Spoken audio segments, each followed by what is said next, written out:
back with the council candidates for District 1 in South Knoxville.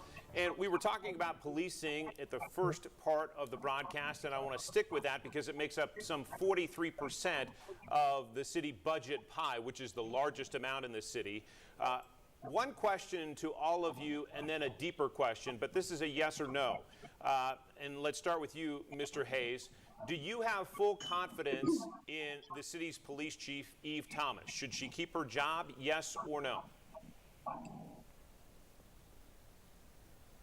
I would say no, but at the same time, Chief Thomas isn't the problem. The problem is the whole system of policing, and how the whole system is ripe with systemic issues such as racism, such as classism. So it's deeper than just replacing one person. The community actually needs power over the budget of public safety, over the disciplinary actions of officers, right? And they need to be consulted and have power to see those changes done. So it's bigger than just one person. I want to dive into that in just a second, but Ms. Murphy, your thoughts. Full confidence, yes or no, in Chief Thomas? I think Chief Thomas is in a hard position because right now we have a city government that are not supportive of the police. And so how can any city police chief be doing her job? Something I've been looking at is the police advisory and review committee, and nobody's looked at this. You should definitely take a look because they had 38 different issues come up from citizens that reported to Park in the last year. And I haven't had a chance to really dig into each of those issues, but I fully intend to because I think we need to look at, is it a leadership issue or is it a systemic issue throughout the police department? So just before, I want to hear more about that, but before we get into those details, yes or no, do you have full confidence in the police chief? I do not have full confidence. Okay, Councilman Smith, full confidence in Eve Thomas, yes or no? Currently, I have confidence in Chief Thomas, but I think there's a lot of unanswered questions. So I think it's important to understand not just the police budget, but what are the things that are important for policing, for community support. This council particularly has supported the police, and I think it's important that we have the best police department in the entire country. And we've invested in recruiting, training, and different things to make sure that there is that. So I do think there are some unanswered questions. I'm not a rush to judgment person. I'm one that understands the full picture, and I want to see some of Chief Thomas's response to the current investigation into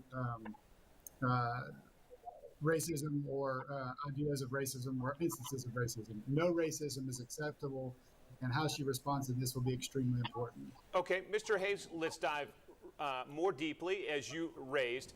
Council, the mayor recently proposed an extra $400,000 for an expansion of the co-responder program, where a behavioral health expert goes along with a police officer to respond on calls. They've done almost 200 so far, and the pilot program is a success according to the administration. Is that what you're talking about? Does there need to be more of that, and do you support that? And if not, what should happen? So we need alternatives to policing, right? So just having a program where a police officer is accompanied with somebody else isn't an alternative, isn't sufficient, and isn't going to do anything to address the root causes of violence, such as poverty, homeless, substance use, and cycles of trauma, right? So our current whole public safety budget needs to be reallocated so we're addressing those root issues. And instead of having this co-response program, give the community what we've been demanding and asking for years, right? An alternative response team where we have a medical expert, a physical health expert, and a social worker, things of that nature to go out and address emergencies and address issues instead of having a police officer come, because the current police department has shown that they have systemic issues such as racism and such as classism, and we need something more than that if we're actually to keep our communities safe. Ms. Murphy, your take on that question. So I understand that training is always great. Personally, I do not believe that having a social worker with a police officer at all times is what needs to happen. I think what we need to look at is how do we recruit better. If it is an issue with the quality of our police, which I'm not saying there is, but if there is an issue, how do we recruit better quality candidates? You do not get excellent police unless they are given excellent salaries, excellent support. And I've talked to them. I've talked to many city police, and they say they feel completely unsupported by the current administration, both council and mayor. So I think unless we support them, they cannot do their job. Councilman Smith. Yeah, I think the co-responder model is a great program because it works. We have data to show it works. And we have the policing is not just about arresting folks. And so the co-responder model is our innovative way of associating a medical care worker with the police officer.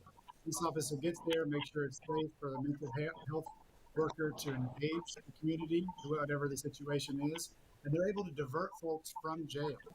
We have also the behavioral urgent care center that most folks don't realize we have, which is if someone's having a mental health crisis, we don't want to just take them to jail. We have the behavioral urgent care center, which we funded again this year with more funding, that allows folks to avoid jail, calm down, mental health workers, caseworkers to be assigned for folks. That's the best comprehensive way to handle mental illness, particularly without over-policing. And the police department has welcomed this program.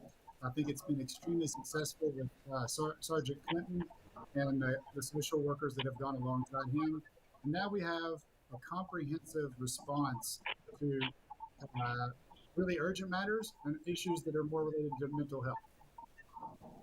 All right, Councilman, we appreciate it. We're going to dive into some other issues that face council when we come back here on Inside Tennessee. Back in a moment with the District 1 candidates.